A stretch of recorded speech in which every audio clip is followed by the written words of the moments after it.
Hello there. Just a video really about the thorny issue of whether animals get into heaven, and in particular, the great apes such as bonobos, chimpanzees, orangutans, and gorillas. Now, there's always been this kind of debate about whether or not animals have souls. I think definitely in the Catholic Church, the idea is that they may have souls, but they're material souls um, that die with the body, a bit like Aristotle's idea about the archer and its skill. So the archer's skill dies with the archer. So they're not souls that live on in the way that human souls live on. Now, I do wonder if theologians theologians and philosophers in those days knew what we knew about animals, and in particular the great apes, would they have a different perspective? In short, now the facts have changed, has the argument changed, and could we have a more great ape centered Christianity? Now, if you go back to Genesis, humans have dominion over animals.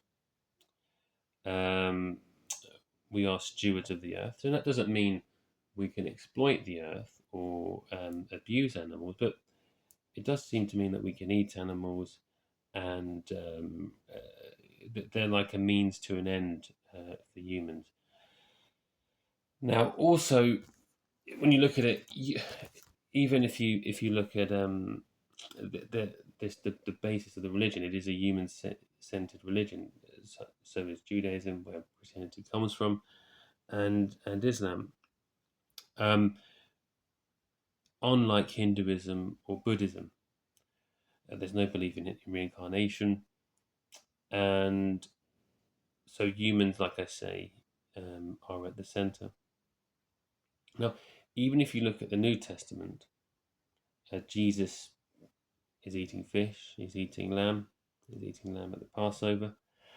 Um, and is he the Passover lamb at the Last Supper even? So that there's a, a lot of um, eating meat throughout the Bible. It's possible that Daniel was a vegetarian, thinking back in the Old Testament, but that's only kind of an inference. Eisenman suggested that Jesus and many of the Essenes were vegetarians, but I think that's a very loose understanding. It may include eating fish. I don't think anyone nowadays would say eating a fish made you a vegetarian, but I suppose just he meant really not eating red meat. Um, so there's also the concept in Christianity and obviously in Judaism that man is made in the image of God. So it would seem a bit kind of heretical to say that an orangutan or gorilla or chimpanzee or bonobo were made in the image of God. Uh, in saying that, in those days, people didn't know about evolution and didn't know that ours and the great apes share the same ancestor. Um, so maybe if they knew that then, things might be slightly different. I don't know. Um, Even people like Augustine and Aquinas uh, saw animals as kind of a you know there for humans. Kant and Descartes, great philosophers, much later likewise. And it's only really utilitarian philosophers who are essentially secular who did kind of see a kind of a link between a human's desire for pleasure and a human's kind of attempt to avoid pain as similar to an animal's. In that case, that there isn't much difference, especially if you're an atheist. What is the difference between an animal who procreates, eats food, fights other animals, and a human?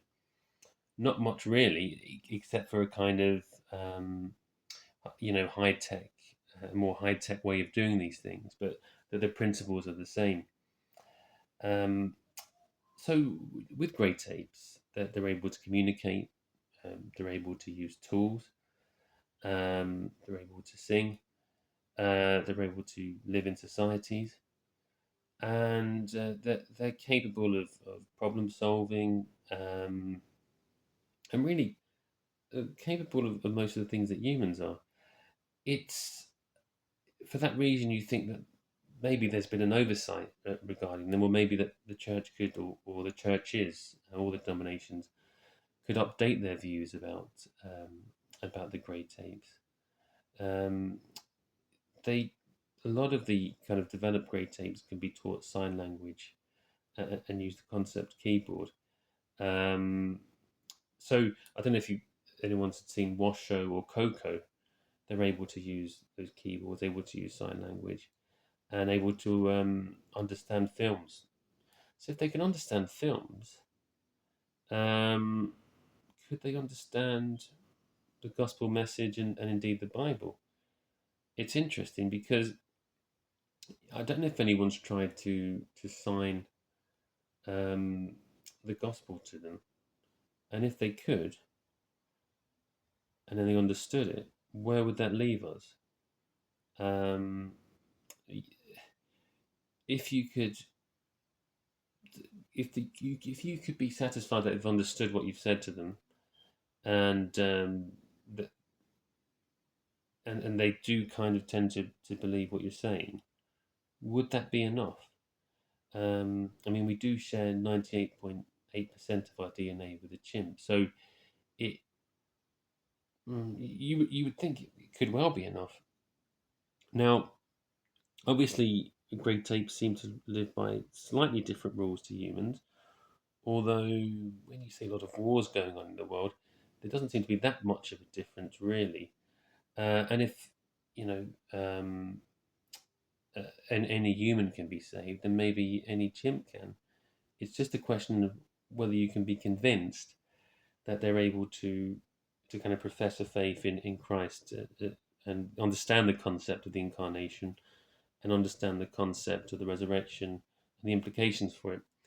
Also, depending on what denomination you're bringing up in, uh, understand various sacraments.